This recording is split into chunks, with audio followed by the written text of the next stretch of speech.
Uh, you start? Yeah. Okay, so guys, I will completely skip, and you're not going to be required to do the development of the world trading system. That's section 5.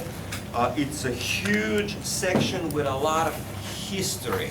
A lot of history of what happened historically 200 years ago, 100 years ago.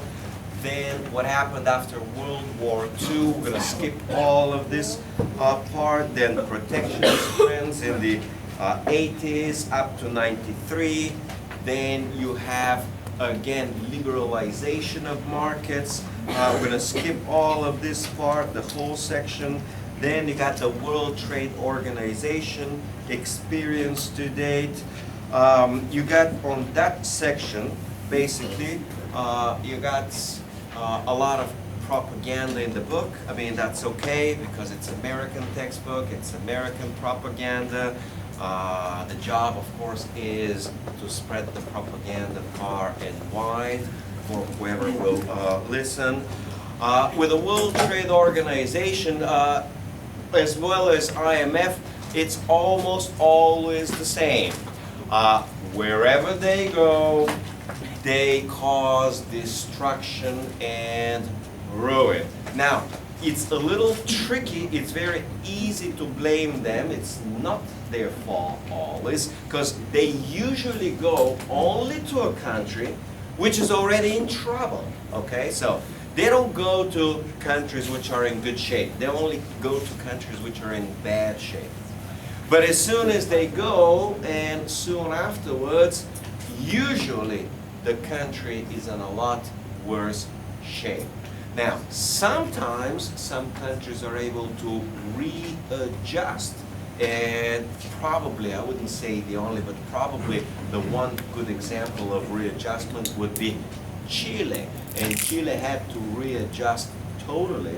It had to change its whole economy completely, so that it now is considered to be a fairly successful reorganization and restructuring of a country. But all the other countries, when they've tried to, but all the other countries that they have tried to make changes, it hasn't worked. Now, most of the times the problem is with the countries themselves. It's not easy to readjust and organize completely. It's called to restructure a country like Argentina. It's next to impossible. It's 10 times harder to change a whole country and the structure of a country like Italy. I mean, you can't just change Italy, okay? It's too big, it's too long history. I mean, they got, in terms of a civilization, the only country with a longer history will be pretty much Greece and China, and it can't just change a country with thousands of years of history. But nevertheless, the history of the IMF and the World Trade Organization, or now the World Bank, is usually a complete failure. So these countries fail. And governments are beginning actually to learn that, hey, no matter how bad things are, you bring these guys from the IMF and the World Bank, and things are sure gonna get a whole lot worse. And the only thing that can happen is, as you would expect, the country would get deeper into debt. They will focus extremely on short-term problems, and there will be some short-term changes, but the long-term problems are usually not addressed. So once the money runs out, the country is in even bigger. Two of you girls, how about separate? Yeah, that's good enough. Just separate, you know, sit next to the guy over there, you know, because enough is enough, all right? I mean, we got the attendants. If you want to get the two of you go out and take care of your business, okay? So, I even forgot where I was. So, wherever they go, it's usually a ruin, it's usually a destruction. It's like the Luftwaffe goes through the country economically. And they are quite successful at ruining the country, although you got to be careful because most of these countries are already economically ruined. They are already in trouble, okay? They got hard times. Now, it also partially depends on the country. The example of my home country, Bulgaria, is that as we got out of post-communism, the transition was in 89 and 90, all the way to 97, we just went down and down and down. The government just knew one thing: print more money, print more money, print more money. We went into a major hyperinflation.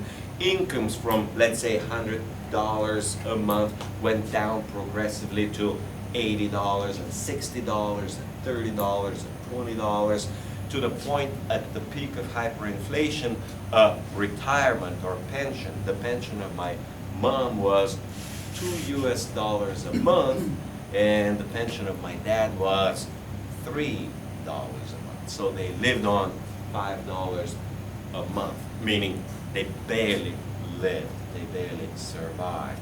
So the IMF came in with a bailout and everything else, and we had a brutal austerity for the next 4 or 5 years. So 98, 99, 2000, 2001 were extremely hard years. But again, incomes rose from $80 a month to $120 to $200 to $300. In 2004, incomes were already close to $300 in the country, and $500 in the capital. Okay, so income would go up at an extremely low base, could go up 7, 8, almost 10 times, and the economy would be booming again. We will have a lot of again, it's going to be a credit boom. We got a lot of FDIs, foreign direct investments. Germans, French, Austrian, all European countries would be investing in Bulgaria. Banks would be coming and opening in. Banks would be lending money, so we're going to have a booming economy. That's why now we got another major economic crisis, because during the boom time, everybody got in debt. Okay? And it is sometimes they write big, thick books on financial and economic crisis, trying somehow to explain, and what they do is they give you 101 different theories about economic, financial, and business crisis. But amazingly, if you study history and if you go deep enough, economic crises are amazingly simple. Most, like 99.9% of all financial crises in the history of the world come from exactly one problem: debt. Too much debt. And debt is usually driven by credit, a lot of credit. I mean, debt and credit, it's just the two different sides of the same coin, right? One's borrowing is someone else's lending, so as soon as you see a boom in credit, you should know and you should expect that there will be a financial and economic crisis down the road when the lending subsides or when the lending stops, okay? And that's what you should be expecting to be happening to China. That's what already happening in some countries like Indonesia, and will be happening or is about to happen to Malaysia and to most of Asian countries, which have not yet lived through the crisis, which the US, Western Europe, Japan are already living through. In other words, the credit pretty much stopped in 2008, and since 2008 and 2009, the West has been in a major crisis, but the credit did not stop in the East, except for Japan, didn't stop in the East, and the crisis is yet to come, okay? And now the crisis is going to be a whole lot worse, because before, only half of the world is in crisis. Now, once you get Asia, you're going to get the whole world into crisis. So, what the formula usually is, and I don't want to get into a financial crisis, or maybe we're going to discuss it some other time in the second half of this semester, is, but apparently one of the fundamental problems is austerity. If the country is in crisis, if you got an economic crisis, unfortunately, you must have austerity. Austerity is unavoidable. And here is the fundamental problem. In a country which is already in trouble, they never want to cut the stuff that they can cut. They never want to cut the military. They never want to cut the administration. They never want to cut the bureaucracy. What they always cut is the schools, the healthcare system, the infrastructure. In other words, you have two types of government expenditures. The one of them, everybody knows, even with a little brain, that these are inefficient and unproductive. And the others are somewhat efficient and somewhat productive and somewhat contributing to the growth of the economy. And what governments do is they always cut those that are somewhat efficient and productive, but they never cut those that are the inefficient and unproductive. So now you can imagine, or actually guess intelligently, what happens after those cuts. After those cuts, whatever was a little bit contributing from the government to the economy, that piece is cut. And whatever was a drag or inefficient on the economy remains. So after the cuts, the situation is worse. And it's almost always worse because they make the wrong cuts. Now, why would the government make the wrong cuts? The answer is you got vested interests, you got terrible politics. Imagine, of course, the politics of the worst guys will be Greece. They just can't make the right cuts. And of course, the worst one in terms of politics is always Italy. They can't make the right cuts. They always make the wrong cuts, meaning they cut schools, they cut, they make a cut so that the people will feel the pain, okay? They don't make a cut on military expenditures. Even in the worst of times, Greece always was spending way too much on military expenditures. Get this, during the crisis since 2008, 9, or whatever the crisis began in Greece, let's say 2009, in the last 4 years, as Greek government was cutting a little bit of its overall expenditures, guess what they were doing? You would be surprised. You guys from Germany bailed Greece out twice. You send them billions of dollars, well, actually euros, and guess what they did with the money? They spend it to militarize their police. So, spending on police and militarization, not to fight another country, but to fight their own people. Okay, well, that we call fascization. In other words, the country is going steadily towards fascism. Now, what you have, you probably read, I don't know what German media says, but you got the rise of neo-fascism in Greece, okay? So, as long as neo-fascism rise, which is on the part of the government and the state, what you must get is fascization of the people, where people become increasingly nationalistic. They begin to hate foreigners. There is a special hatred of Greeks hating Germans in Germany because of historical past.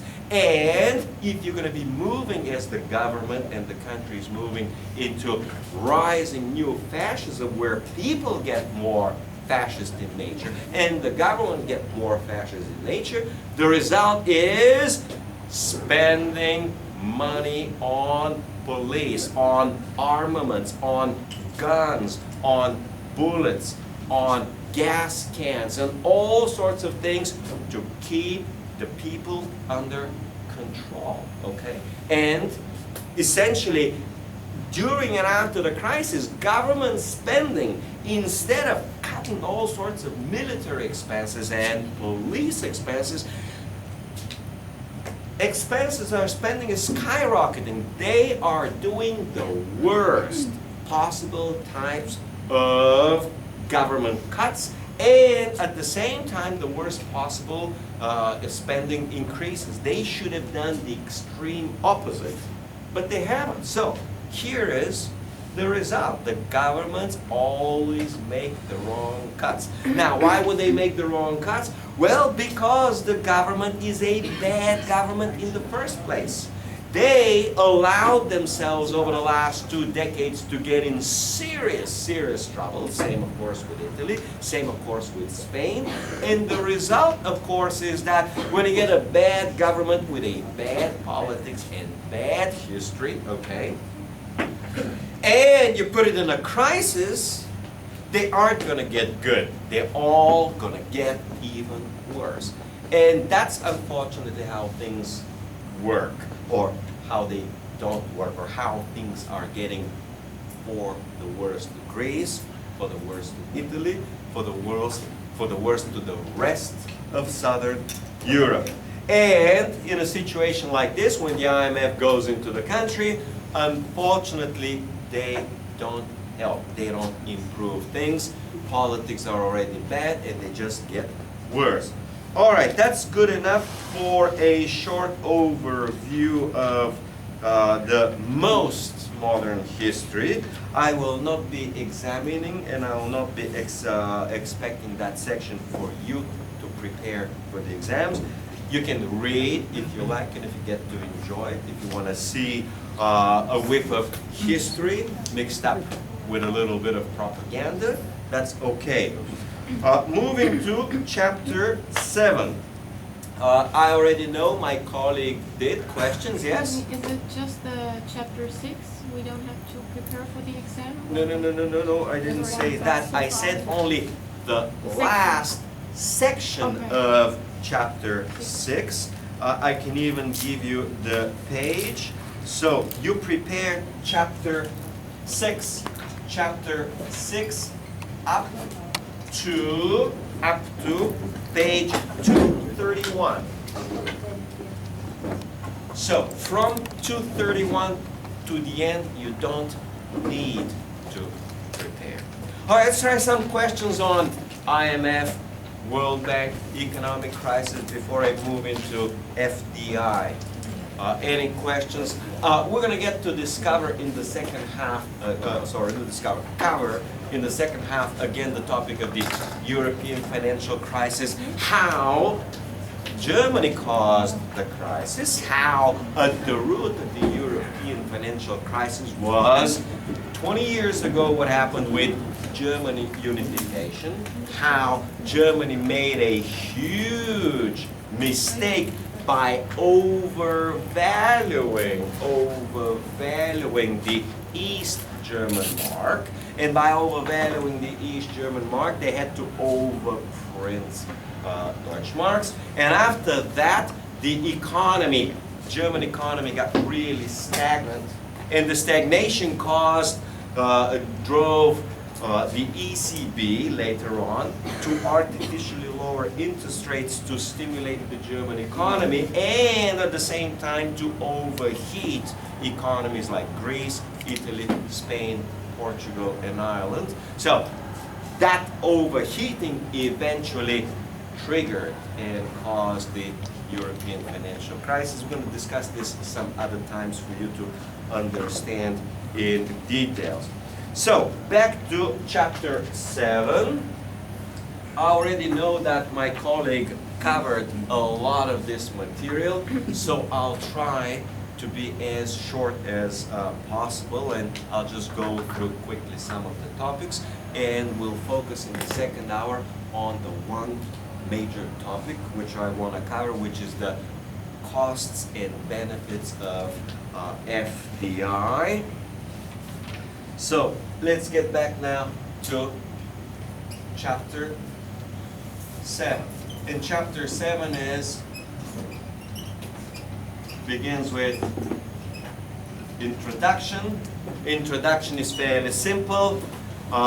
Foreign direct investments have been growing. They've been growing faster than the economies. They've been growing very rapidly. Businesses perceive to be genuine benefits to investing in a foreign countries. Some or most foreign governments perceive to be a benefit to welcome foreign direct investments. So there has been, at least for the last 20 or 30 years, a genuine perception by almost everybody that foreign direct investments are good, and therefore foreign direct investments have been growing. And they can come in two fundamental forms. The first form is called a greenfield investment. And a greenfield investment simply means you start the business from scratch and you develop the business from a green field. You start out with a green field and build the business on it. The other one is called a merger or acquisition, where a foreign company will buy or acquire a local company. It will use its brand name, it will use its resources, its legal infrastructure, its tax infrastructure, maybe its customer base, and will build on top of it. So, with these two basic forms, we go to a basic, let's call it history or patterns. That's section number 2. So, what are within the patterns, what are the trends? And the trends up until 2008 has been steadily growing and growing and growing direct foreign investments. They have been growing all the way during the boom years of the 90s up until there has been a small crisis in 2001. After 2001, there's been a little slowdown. It had been growing again up to 2008, maybe 2009 a little bit, but in 2008, after Lehman Brothers, or what we call now the global financial crisis, things rapidly slowed down and FDIs pretty much dried up. So the trend has been up, up, and up until a crisis occurs. And that's how it always works. They keep growing and investing until they say, oh my God, we are in trouble. Let's see. Oh yeah, here's another good one. Most of these changes, or let's call it the unfavorable changes. So there have been a lot of favorable changes about FDI, but the biggest pushback against FDI has been in the so-called extractive industries. Industries like oil and gas, where governments become progressively nationalistic, like the government of Iran or Libya or some other governments, Venezuela, that don't want foreigners to come to exploit their resources, and some governments have been pushing back, okay? We call these, American propaganda calls these countries rogue countries. They declare them to be enemies of America, okay? You gotta understand that there's a connection between politics and economics, and here's a simple and easy one. Oh, you don't want us to come and steal your resources dirt cheap. You are our enemy. We'll fight you with other possible means. So that's a little section number 1. Number 2 subsection is the direction. And the direction initially was to developed countries. So after World War II, the United States will, with one developed country, will invest in another developed country. So the United States will at first invest in Europe and in Japan. This is for the purpose of rebuilding Europe and Japan after World War II. So these countries, the European and Japanese, they don't have, after being destroyed, they don't have enough savings, so they need to bring in capital. And the only country with a good, solid, strong economy and excess capital was the United States. That's why in the 50s and 60s, the US was the primary exporter of capital. In other words, the US was the source of FDI, and Western developed economies were the recipient of these FDIs. Later on, as Germany was standing back on its feet, and same for the UK, and same for France, and later on Japan, these countries, Japan, Germany, France, became sources of FDI. In other words, they already had rebuilt their economies, they already had sufficient savings, and they built capital. They could export it to other developed countries. And later on in the 80s and 90s, that saturation of capital of the developed world led to FDIs to developing countries like Mexico, like Argentina, like China, like in other words, Southeast Asia, Latin America. And later on in the 90s, the growth was especially big in China, especially big in Eastern Europe and Russia, as we'd say the Berlin Wall fell. In other words, as communism collapsed and Eastern Europe and Russia were opened up for foreign investment. So the direction has been first from the US to the developed world, then to the rest of the developed world, then to the developing world, and finally to Eastern Europe and Southeast Asia, okay? Recipient countries like Thailand and so on, okay? We call these now the tiger cub economies. Malaysia, Indonesia, Thailand, so on. So this is a short story of the direction. I already covered sources of capital or sources of FDI.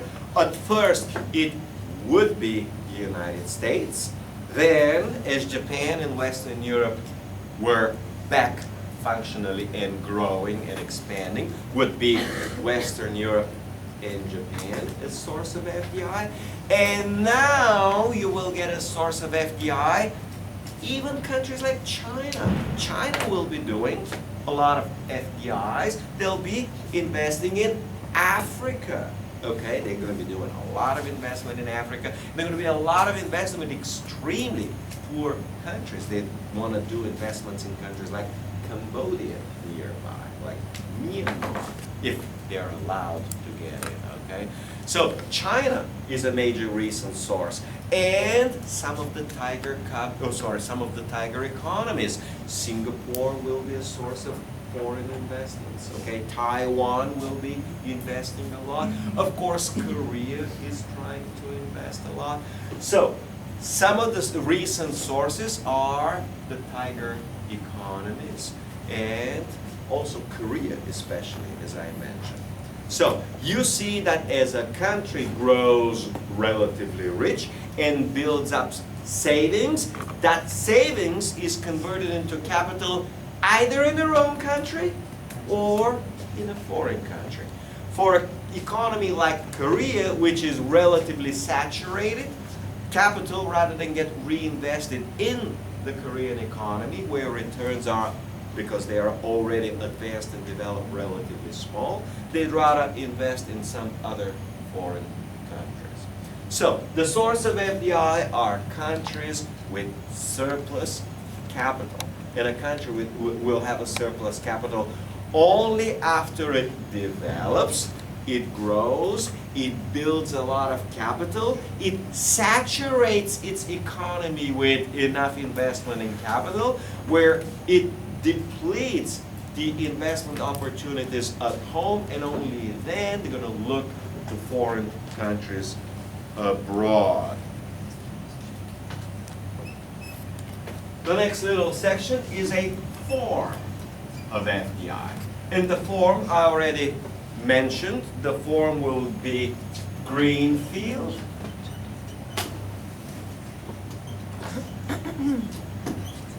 or acquisition of a foreign country. Early on, when there is no company to buy, you just go with a greenfield investment. If there is a company to buy, you'll go with acquisition. So the pattern is fairly logical and common sense. If one major developed country in business is investing in another developed country, and there are already existing businesses, usually the foreign country would prefer an acquisition. They'd prefer to buy a business which is operational, because an acquisition is considered. I'm not saying that it is, but they think and they believe that it is safer. In other words, that it's a lower risk.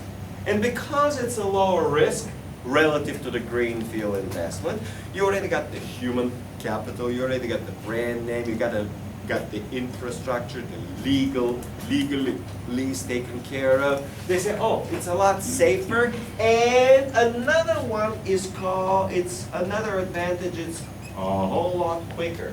It's a lot faster. You just buy a company which runs and operates things. They already are making shoes, or making shirts, or making watches, or making whatever they're making. So it's relatively quick, relatively easier, and the risk is relatively lower. At least that's what they think, and that's what they believe, and that's what they actually act on. Okay.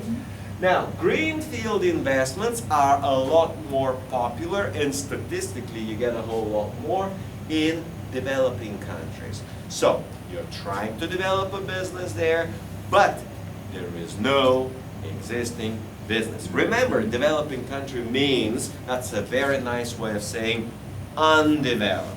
And if it's an undeveloped, when you're a developed country, whether it's against Sweden or Finland or some other country, you want to go there to build these little components, they don't have it.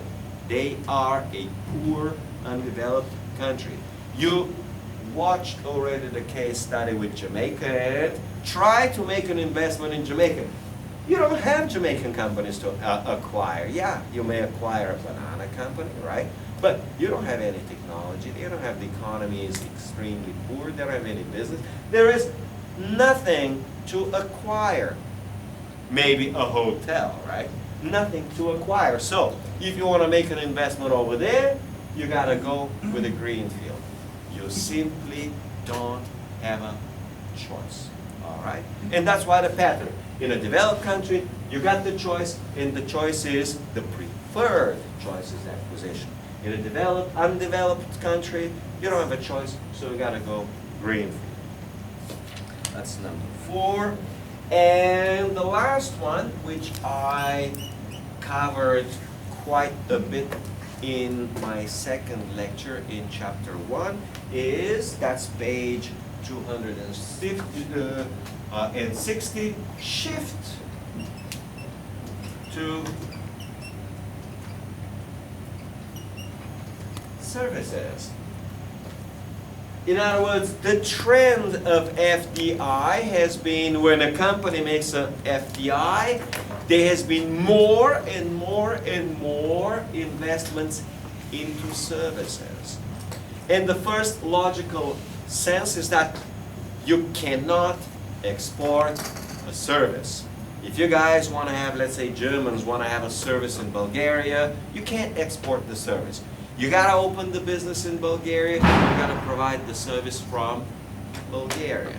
So, for services, you're forced to make an FDI. You don't have a choice. You have to make an FDI one way or another.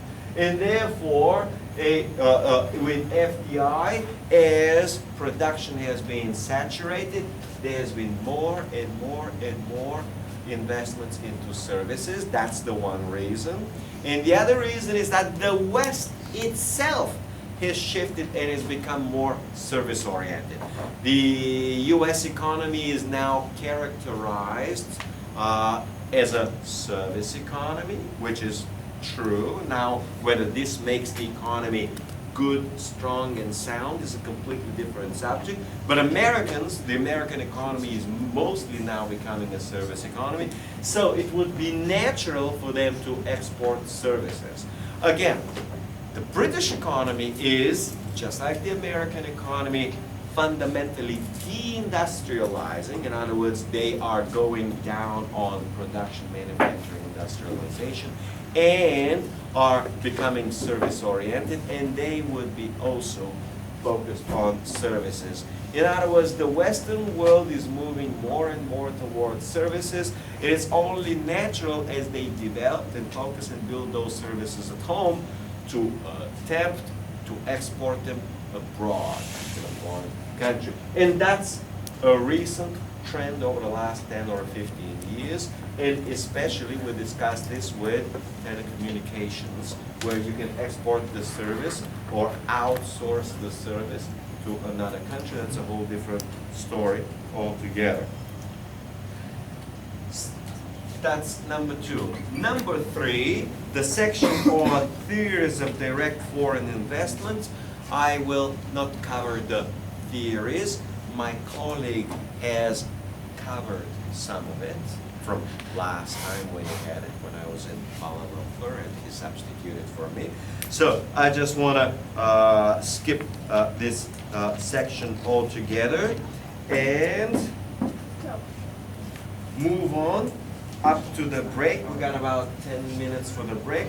Move on to the next section. So 3, me, I'm going to skip it.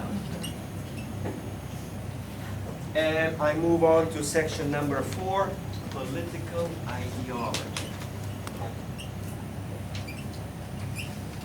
Let's call it FDI, ideology on FDI.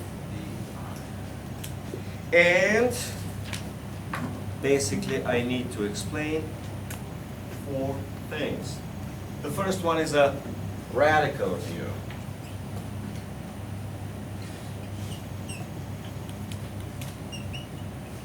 And the radical view is very simple. You have actually seen it in the 2 videos, in the 2 documentaries which I prepared for you. Is foreign companies come to our country to rape our resources, to loot us, and to rob us, and to exploit our economy.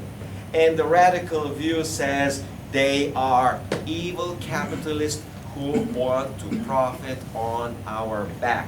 And the radical view says you don't allow foreigners, because foreigners are bad and foreigners are evil, okay? And especially you don't allow foreign corporations, because foreign corporations are pathological and all the other problems, and foreign companies.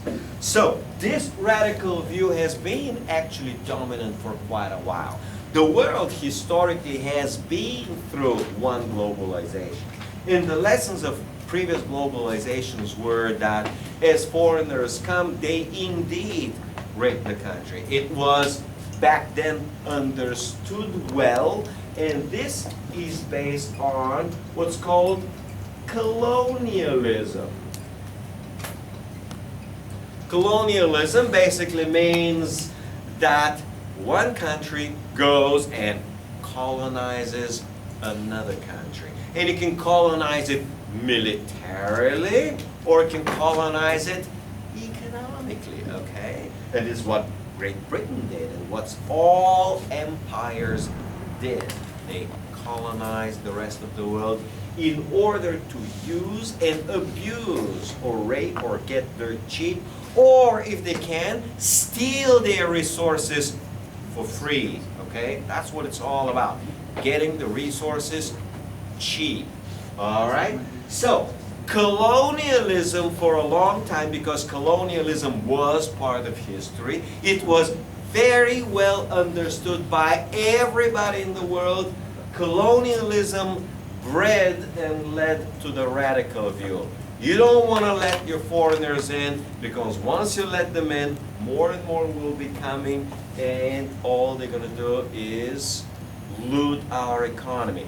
In this radical view has been dominant and prominent even up to the 60s, maybe even the 70s. So most countries were in the radical view up to the 60s.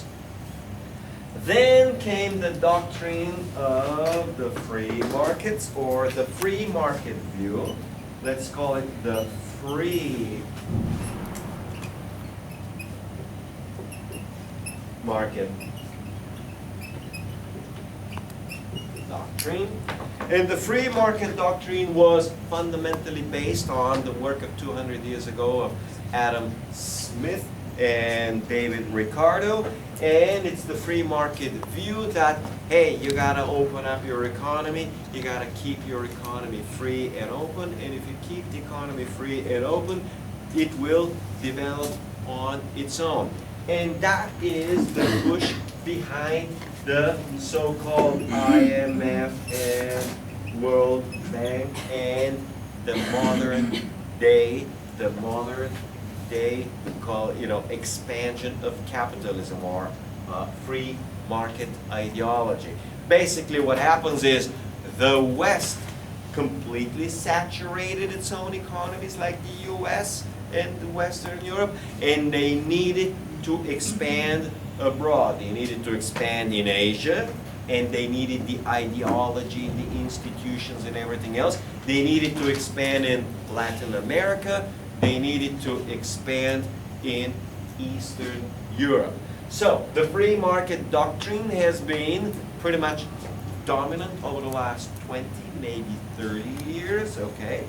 Now the resurgence of this doctrine is associated with Milton Friedman. Milton Friedman, who is the main ideologist here. And again, with Margaret Thatcher in the Great Britain, in other words, they decided to liberalize their economies in the 80s, and they believed that most other economies should liberalize because too much government intervention in the 60s and 70s led most economies in the world in serious trouble, because they were in trouble due to too much government regulation. There has been an overall liberalization strategy or ideology in the West, and the West has been pushing this ideology to developing countries like Latin America, Asia, and Eastern Europe. Right now, you got a mix of these two called pragmatic nationalism.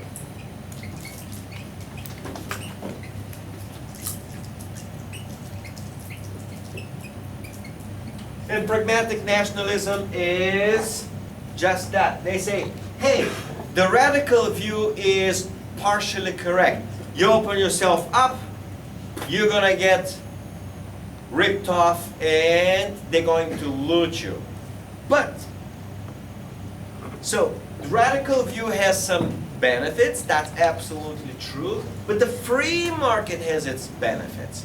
So we're going to try to make a mix where we're going to open our economies, but we're going to open it strategically. We're going to open it pragmatically. We're going to open our economy for our benefit, not for their benefit. And countries that have tried to do this very pragmatically would be Korea. They've opened their economy, but not really, not too much. Taiwan has opened their economy, but not really, not too much. Japan has opened its economy in a very similar manner. All right, so you got this pragmatic nationalism that tries to combine the benefits of both, and it appears at this point to be working well. And of course, it appears to be the correct and appropriate policy, because this one is too extreme and proven to be, on the one hand, good, and this one is too extreme and is proven to be good in its own way. So each one has proven to have its advantages and disadvantages, and the other one has its advantages and disadvantages, and this one is trying to mix the advantages and eliminate or remove the disadvantages. And I've been mentioning there is a shifting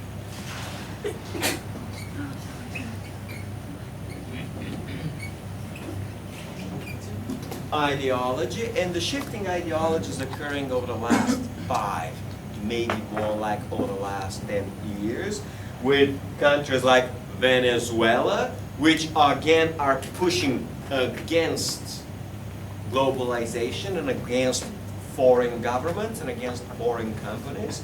So Venezuela will be one of them, Bolivia will be another one of them, Iran will be another one of them. So you now have a resurgence of country by country by country where ideology is shifting back again to the radical view, and this happens over the last 5 to 10 years. That's why when I was explaining in the first lecture that there has been tremendous shift or opening in globalization, I said that maybe globalization, we can say it peaked in 2008, because since 2008, country by country by country, sentiment is shifting and moving away from globalization, and you got a growing anti-globalization movement, okay? What you are seeing in these documentaries, which are partially biased, you're seeing the view of the anti-globalists, which represent the radical view. You need to know it and you need to understand it. Again, you need to know what's good and right and correct about it, and of course you need to understand what's not good or what's wrong about it. All right, 10-minute break. Yeah?